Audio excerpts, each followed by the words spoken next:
The Big 12 title game, man. Jerry World, 11 a.m. local on ABC. Having been to this game as a fan, this game being the first game of conference title Saturday is just fun. Like you're almost you're the first piece of the puzzle to go into the college football playoff picture. Someone's going to punch their ticket definitively. It might be BYU. I think if Texas Tech loses, they're still probably in there. According to BetMGM, 13.5-point favorite favoring the Red Raiders. Now these teams played in the early parts of November. 29-7 for Texas Tech in Lubbock is how that whole thing went. So if you're BYU, what I just said a second ago, I don't know if you are in the college football playoff if you lose this game. You might be, but here's the thing. I wouldn't want to find out. Like, remove all doubt. Kalani Sitake and the boys, go punch your ticket. Go win the Big 12 and let everyone else figure out how the at-large bid's going to shake out and who gets in where and what happens with Notre Dame. Like, just win your conference, BYU. Get the second one of this head-to-head and find a way to just punch your ticket definitively. Now, for Texas Tech, I think, like I just said, I think you're in.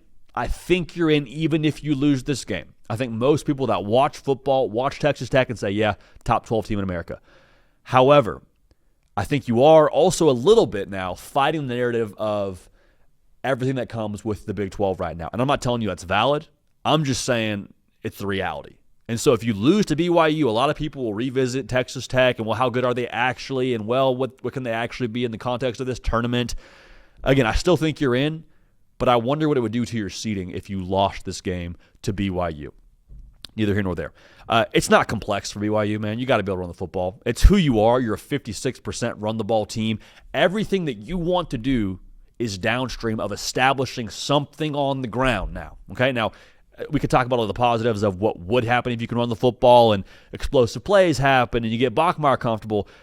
Let's be a little bit doomsday-ish here, though. What if BYU can't run the football, like what happened round one of this game, where you had 67 yards rushing as a team?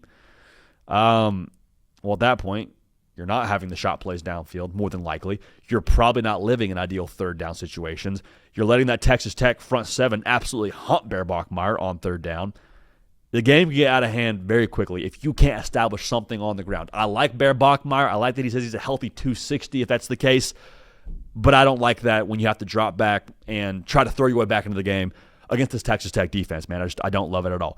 Can you control the game flow a little bit, BYU? Still, I don't need you to blow Texas Tech out. Again, all we're trying to do here is find a way to win the football game with a 2-touchdown spread against us. Can you slow the game down, make Baron Morton and the boys watch for the Texas Tech offense, and control the line of scrimmage when it comes to time of possession? That's all I'm looking for here for BYU.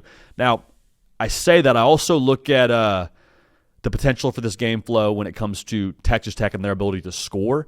If this game is played in the 30s, I don't love that for BYU. I think that favors Texas Tech on every single level.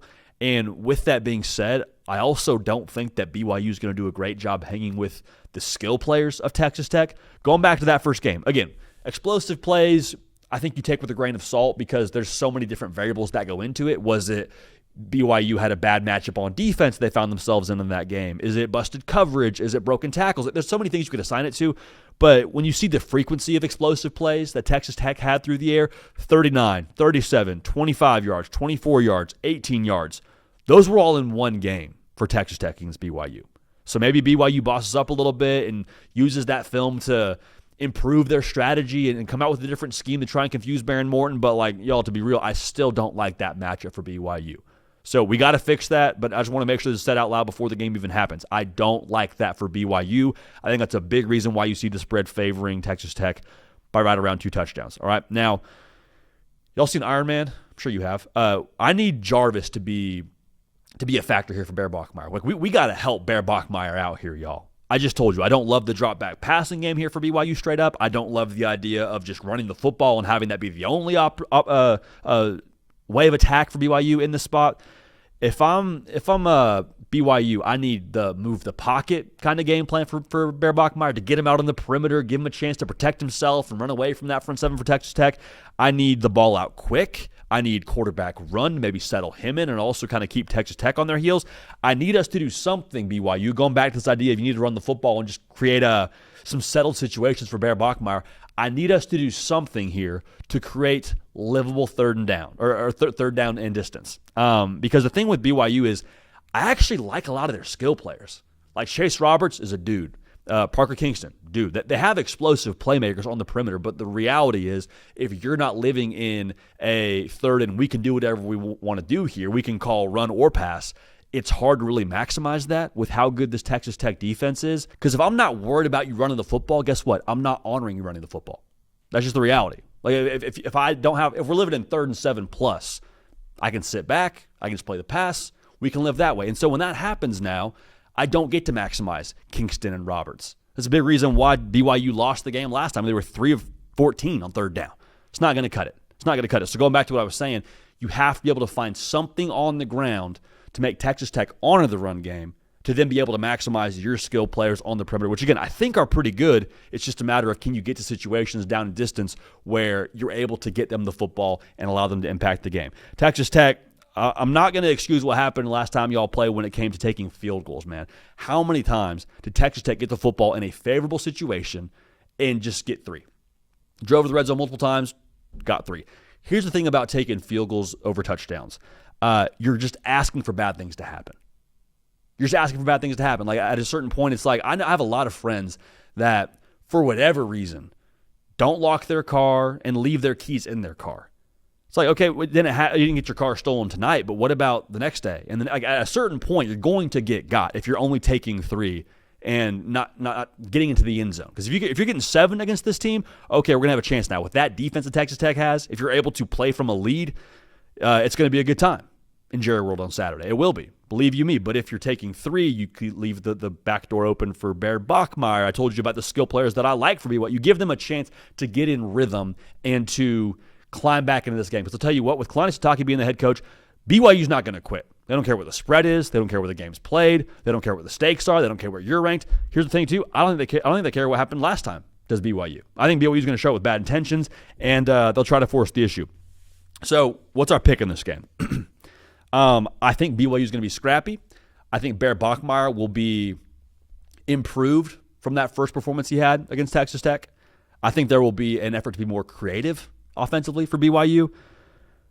But with all that being said, I still think that BYU's path to a win requires too many variables to fall into their favor. I think it would require some turnovers from Texas Tech. I think it would require BYU going from 3 turnovers the first time to 0 turnovers in this game. I think it would require BYU having a much better running performance than what they had in Lubbock that first time around. A lot more than 6-7 yards for the game. That's the first part of this. It also, I think, requires Texas Tech stalling out. So you see where I'm going with this. There's too many things I'm asking to happen in this game for BYU to get it done. Therefore, I'll take Texas Tech to win. I'll take Texas Tech to cover. Final score in Jerry World, Texas Tech, your Big 12 champs, 31-17. And Texas Tech may now be in a position to have a bye in the first round of the college football playoff. And y'all, if that happens, I think they deserve it. So we'll see what happens there, but that'll be a lot of fun. And again, I just love the vibe of turning on the TV after you get your Chick-fil-A breakfast in or your coffee. Chick-fil-A, got to sponsor the show now, second reference, but neither here nor there. And turning that on and seeing Jerry World for a little noon Eastern kick. Good time.